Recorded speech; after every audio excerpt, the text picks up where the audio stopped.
عورت کہانی کے اس سیگمنٹ میں آپ سب کو خوش آمدید۔ میری عمر 28 سال ہے۔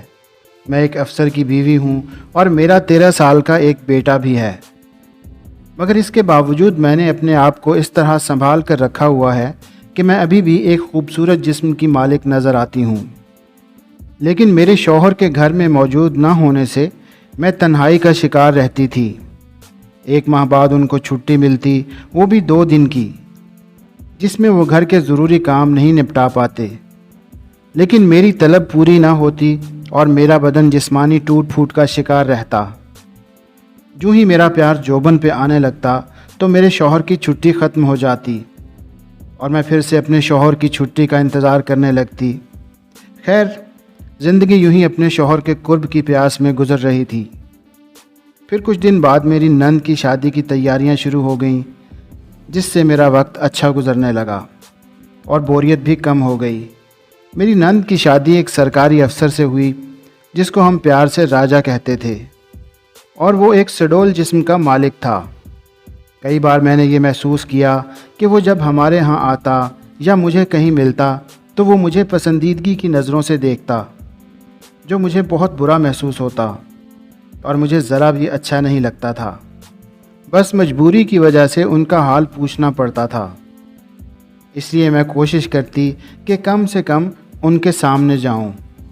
لیکن ایک دن سب کچھ تبدیل ہو گیا، کیونکہ میرے میاں کی پوسٹنگ کسی دور دراز کے علاقے میں ہو گئی اور وہاں فیملی کا کوئی انتظام نہیں تھا۔ تو میرے میاں اور میں نے یہ فیصلہ کیا کہ میں واپس اپنے شہر ساس کے پاس چلی جاؤں۔ مگر میری نند نے، جو ہمارے گھر کے قریب ہی رہتی تھی، مجھے اپنے گھر آنے کی آفر کی، جو ہم نے منظور کر لی، کیونکہ ہمارا بیٹا ایک اچھے اسکول میں پڑھتا تھا اور دوسری جگہ جانے سے اس کی تعلیم کا حرج ہوتا۔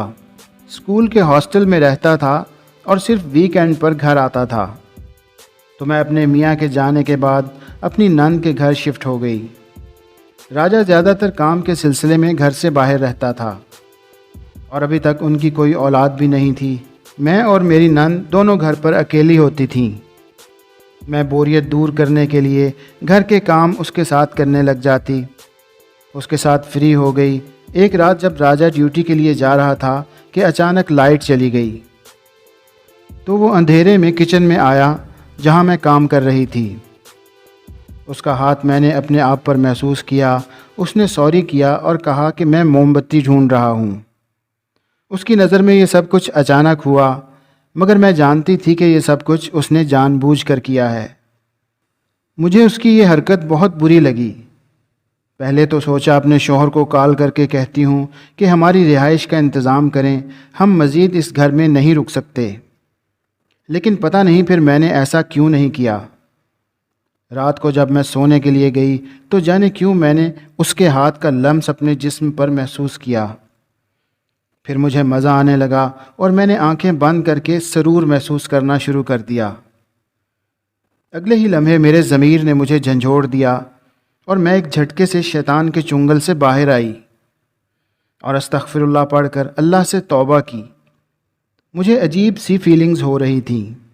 4 مہینے ہو گئے تھے میرے شوہر کو گئے ہوئے۔ پھر تصوراتی طور پر میں نے اپنے شوہر کو اپنے پاس محسوس کیا۔ مجھے ایسا لگا جیسے وہ آج میرے ساتھ لیٹا ہوا ہے، اور پھر میں اسی طرح پرسکون نیند سو گئی، جیسے میرے شوہر نے مجھے اپنی باہوں کے حفاظتی حصار میں لے لیا ہو۔ اور پھر کچھ دن گزرنے کے بعد ہم اپنے گھر شفٹ ہو گئے اور میری اس گندے انسان سے ہمیشہ کے لیے جان چھوٹ گئی۔ تو دوستو، یہ تھی ہماری آج کی ویڈیو۔ امید ہے کہ آپ کو بہت پسند آئی ہوگی۔ ویڈیو پسند آئے تو ویڈیو کو لائک کریں اور ہمارے چینل کو سبسکرائب کریں۔ شکریہ۔